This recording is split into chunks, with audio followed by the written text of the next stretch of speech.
حضور صلی اللہ علیہ وآلہ وسلم کی بارگاہ اقدس میں ایک جنازہ لایا گیا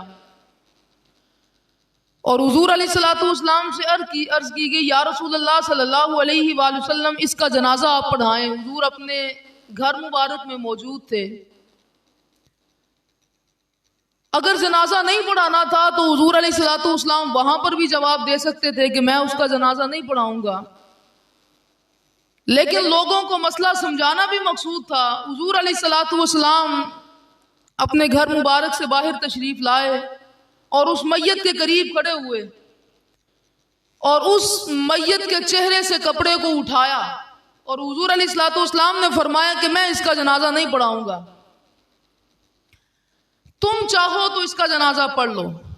میں اس کا جنازہ نہیں پڑھاؤں گا۔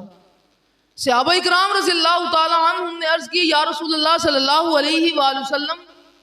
اگر آپ خانہ کعبہ کا طواف نہ کریں تو ہم تو طواف بھی نہیں کرتے، تو آپ جنازہ نہ پڑھائیں یا نہ پڑھیں تو ہم کیسے پڑھ سکتے ہیں؟ حضور علیہ الصلوۃ والسلام سے وجہ دریافت کی گئی، یا رسول اللہ صلی اللہ علیہ وسلم یہ بڑا گناہ گار تھا، یہ بڑا فاسق و فاجر تھا، آپ اس کا جنازہ کیوں نہیں پڑھا رہے؟ حضور علیہ الصلوۃ والسلام نے وجہ کو بیان فرمایا۔ حضور نے فرمایا کہ بڑا خوبصورت جملہ، حضور نے فرمایا کہ یہ میرے عثمان سے بغض رکھتا تھا، جو میرے عثمان سے بغض رکھے، فرمایا کہ میں گوارا نہیں کرتا کہ میں اس کا جنازہ پڑھاؤں۔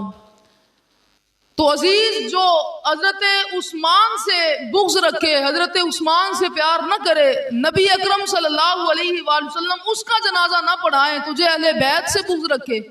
اس کے ساتھ یارانے پالنا اور ان کے ساتھ دوستیاں رکھنا یہ شریعت کا قانون نہیں۔